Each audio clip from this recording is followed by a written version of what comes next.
Hey guys, what's up? It's Friday. I'm drinking coffee. There's Torchlight, so it's Torchlight and Coffee Friday. That was the lamest intro ever.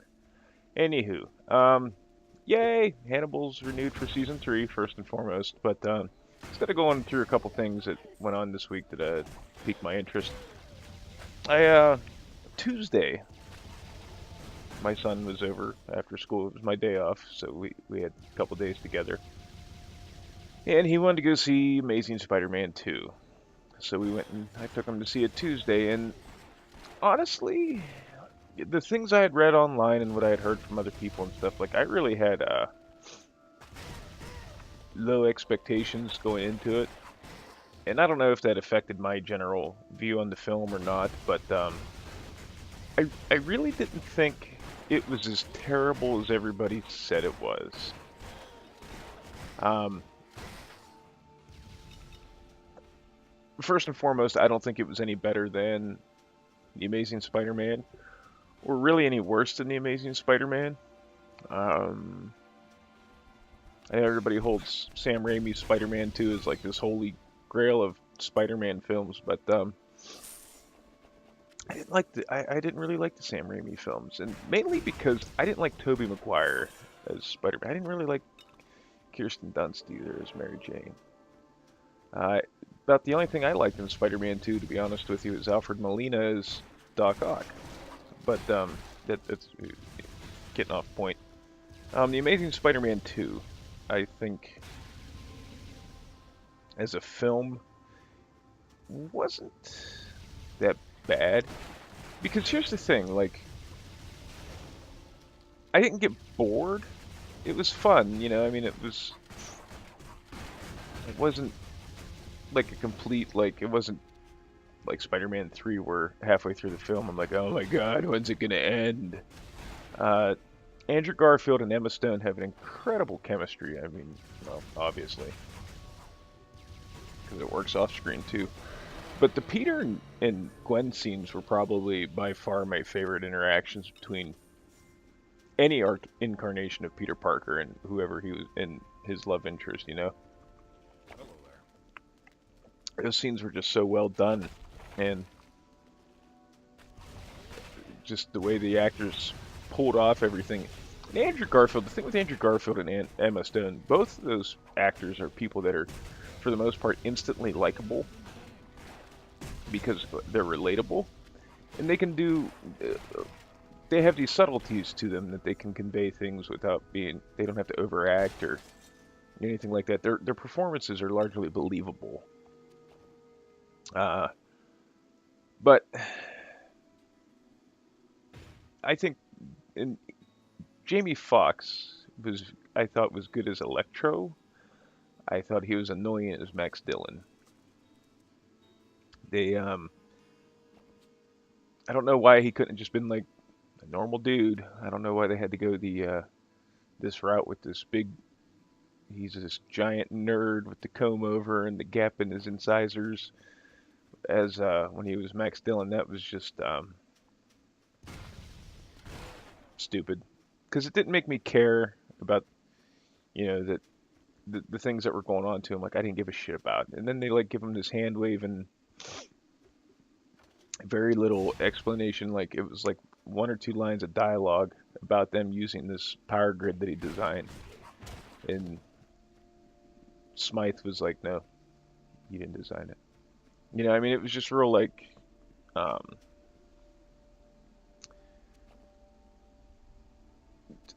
just it wasn't handled real well. Like I knew what his motivation was towards the end of the film, but I didn't care if that makes any sense. Now, visually, he was an impressive villain. There was the fight scenes between him and Spider-Man I thought were really well done and well filmed and thought out. And as far as acting goes, Sally Field obviously is always good, but I would say probably the best performance in the movie is Dane DeHaan as Harry Osborn because he owned that role, you know. And it sucks because, and spoiler alert, they shoehorned him into the Goblin role at the end there just to have him kill Gwen. Otherwise, they could have finished that movie off with Harry just getting increasingly more pissed off at Spider-Man, finding the Goblin stuff, and then they could have ended it. But instead, they force him into the last 25, 30 minutes of the movie just so they can off Gwen and say, hey, look, we did a nod to the comic book, you know? And well, I don't have an issue with Gwen Stacy's death. I do have an issue with Gwen Stacy's death because I really like Emma Stone, but as a character, I don't have an issue with Gwen Stacy's death. I knew it was the worst kept secret of the movie. So, really, truthfully, if I'm spoiling that part of the movie for you, you've been living in a cave for the last year and a half. But that was really, I was like, you knew the Goblin thing was coming, but it was just like, hey, Harry's the Goblin. Oh, Spider-Man kicked his ass. Gwen's dead. The Goblin's gone. You know, they took what could have potentially been a very compelling take on the Goblin, and just kind of shit all over it by just throwing him in there for a quick, what basically would amounted to a glorified cameo. Stan Lee might have had more screen time than the Green Goblin did. But in the end of the movie there, after Gwen dies, with Peter standing at the grave and the season keeps changing, I thought it was really well. They didn't spoon feed you like 5 months later, you know. So I thought that was a nice touch too. You got the impression of passage of time, and in the way, the impact that Gwen's death had on Peter was handled well. You know, you believed it. It wasn't just like like I said, they didn't just like cut to a black screen and then 5 months later, and he's kind of like, oh you know.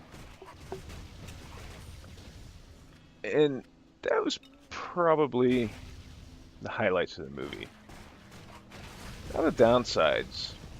First and foremost, I'm gonna say I really think Paul Giamatti is a very good actor. I didn't really like Paul Giamatti in this movie. You know, he showed up at the beginning there, and he just overacted, and they had this, like, it was very Saturday morning cartoon feeling, the whole stuff with Alexei Savage. It felt very like, actually, I think the old early 90s Spider-Man cartoon that was on Fox might have been less Saturday morning cartoon than the Rhinos sequences. And then they have him pop up at the end for like the cliffhanger for the sequel bait, you know. And you know, he's sitting there, he's shooting at these cops in this giant mechanical rhino suit, which I didn't actually mind the suit that much. Then this little kid comes out, and okay, I could kind of understand maybe he's not such an asshole that he's not going to blow this kid away. But man, when Spider-Man shows up, you mean to tell me he's just going to sit there for like 5 minutes and let Spider-Man have this conversation with this kid? I mean, maybe, you know, like I said, he's not such an asshole that he wants to risk a child's life. I know he did taunt the child, but there's no indication that maybe he would have hurt the child. So I guess you could look at the scene that way. But the whole Rhino bookends to the movie were, I felt, unnecessary. You could have very easily had any generic thug at the beginning of the movie stealing the plutonium, which, don't get me wrong, that was a good action sequence to start the movie,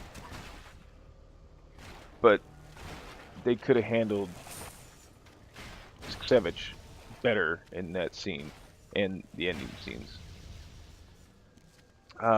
Also, like I said, the dynamics were great, but what could have been an amazing reconnection between the Harry and Peter stuff was awesome. They didn't like have like these flashbacks to when they were children to like fill you in. That exchange when Peter comes to see Harry for the first time and he's going to leave and Harry's kind of like sets aside the business end for a minute and he's like there he is, and they start talking and reconnecting and things of that nature. That could have been a very compelling story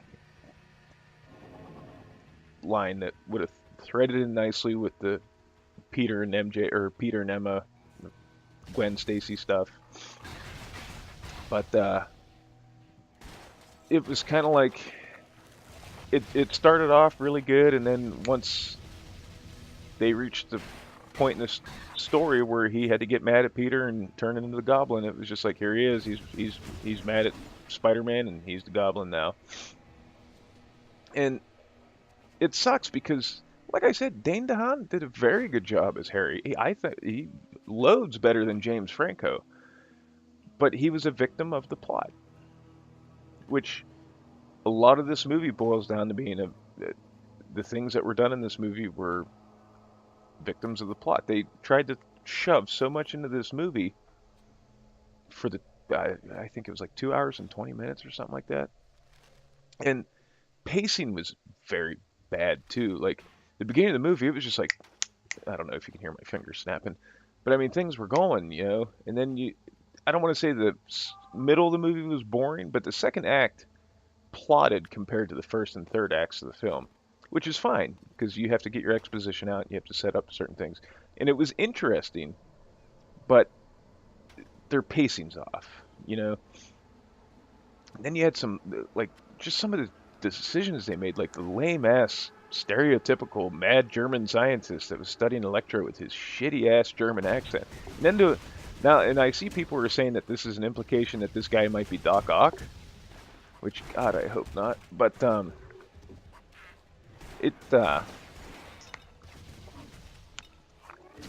good parts and the bad parts, I don't like. What was good with the movie was so good that when they dropped the ball, it was just that much more glaring and jarring.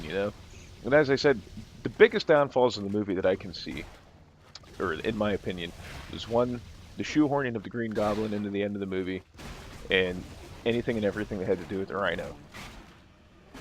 If you would have removed that, because it's almost like the movie was written by two people, and they didn't like try to make it cohesive, because the stuff that was very good in the movie was so good that they had talent working on this movie.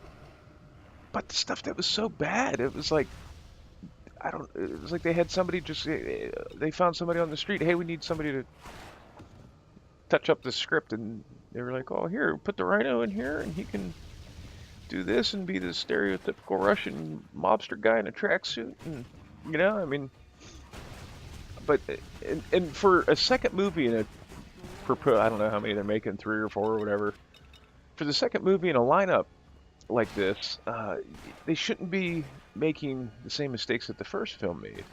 The first film had some pacing issues, but the first film I wasn't as hard on as a lot of people. I liked it. I'd say it's on par with this one. Like I said, I think that's the major issue is The Amazing Spider-Man 2 is it's not really better, but it's not worse than the first one. It just has the same problems that the first one did. And a few new additional problems. Also, the music.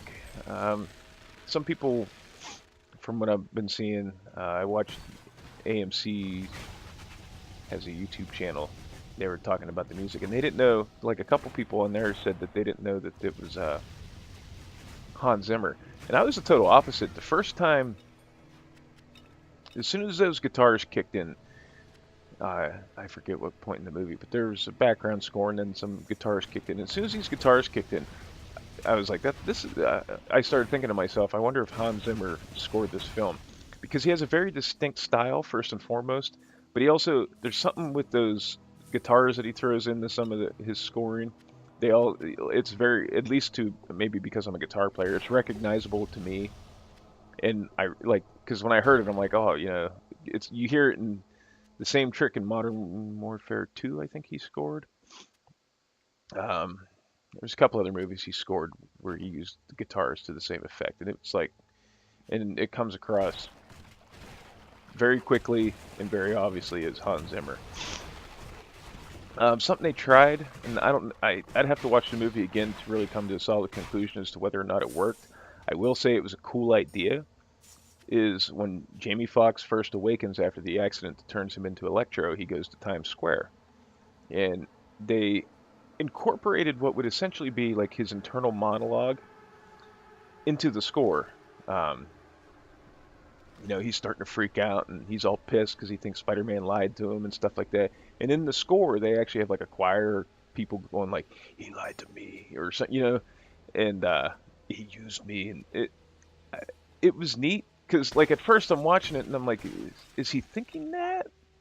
But then you listen carefully and it's like, no, I don't think that's his voice. So I did think that was a cool little take that they kind of did this internal monologue thing with the score. That's something I think, if explored upon in future installments of this movie or any movie really, um, if done well, I think would be cool because then you're kind of subliminally given exposition and you're adding some depth to the character without them having like like the internal monologues or the ADR looping of the actor speaking over the scene. So I did think that was kind of neat. Also, the music during the Electro Spider-Man fight at the end of the movie I thought was cool, but then I come to find out it was really just like Itsy Bitsy Spider played in like dubstep. But and also with the end of the movie too, with Gwen's death, I thought it was handled well. Again, like I said, I mean, if you didn't know she was going to die in this movie, you've been living in a cave, because it was quite obvious that this was coming a long time ago. Which sucks because I really like Emma Stone, but they didn't ape the scene completely the way it happened in the comic book. I thought it was done well. I thought it was believable, to the point where like when we watched it and her instead of like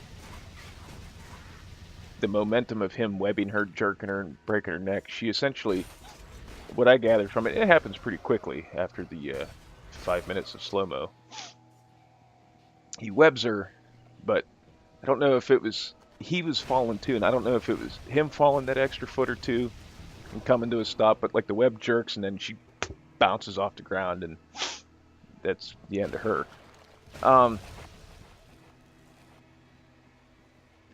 It was almost, if you blinked, you missed it because they didn't dwell on it. It was just like crack, and it happened. And my son, he's only 6, and he didn't understand that the whole thing she died because of the event. So once he pieced that together, he was like, oh no, But the only thing I can say about that scene though is I kind of felt like there should have been a repercussion for the Goblin, because there's like this quick fight. Like basically what you see in the trailer between the Goblin and Spider-Man is basically it's almost the whole scene. That's how short the scene is. And he just kind of knocks him. It's kind of implied that maybe he knocks him out. But truth be told, if Harry had this serum in him, he should have got up from that. But Gwen falls, he tries to save her, she dies, and he's all tore up, obviously, and then it just kind of fades into her funeral. I think they should have showed some repercussion for the Goblin, and I guess they did film some scenes where he does just like spaz out and just like go ape shit on the Goblin, and it didn't make it into the final cut. But I really felt like not having any repercussion for the act. They kind of lost something there, But it is what it is. Then they had like this nod to the Sinister Six at the end of the movie. That you just saw the vulture's wings, Doc Ock's tentacles, a couple other things. And there was I guess overseas there was a post-credit scene with Norman Osborn's head being taken out of like a cryo. All we got was a teaser scene from X-Men Days of Future Past, which I do want to see that movie, but I think I would have rather seen Norman's frozen head, because the first thought I had about Norman Osborn's death was, first of all, you're not going to hire an actor of Chris Cooper's caliber and have him in basically a cameo. And second of all, you didn't really see him, you never actually saw him die. They just said Norman Osborn died, you know? So I was kind of expecting him to pop back up. Also, too, they never really got into what the disease was that Norman had and that Harry had. Like, sorry, thirsty. It's hot here. Like, was it something Norman had done to himself that he passed on to Harry, or was there some like real genetic disease that was going through their family, or like, well, real for the Spider-Man cinema universe? But I think they could have maybe done a little bit more, like stuff that you really kind of wanted to know. They just kind of glossed over, I guess, is the long and short of it.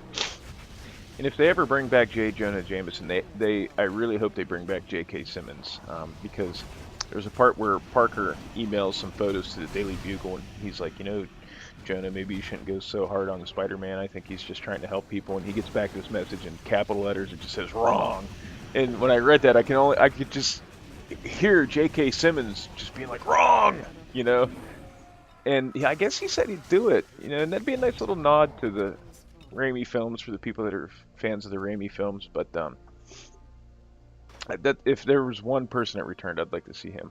Also, in the next movie, I don't know if they're going to elaborate more or expand Felicia Hardy some more. But she was in it. She was Harry's assistant. They don't really hint around that she's the Black Cat. She's just there. But whoever, and I guess there's some issues with Shailene Woodley being in the third one or not, but whoever ultimately plays Mary Jane has a lot to compete with. They need to make her believable. They need to make the audience believe that Peter can fall in love with this woman after what went on with Gwen Stacy. And hopefully they don't make the same mistakes that they made in this movie. Overall, I mean, it's like I said, it's not a terrible film. If you get the chance to see it, I highly recommend you see it. Because, like I said, the stuff that's in it that's good is so good. That alone is worth the price of admission. And the few missteps the movie makes shouldn't be held against it as like it's the worst movie of all time. But, you know, that's just me, and that's my thoughts on the whole thing. So, like always, guys, I want to thank you all for watching, and we'll see you in the next video. All right, bye, guys.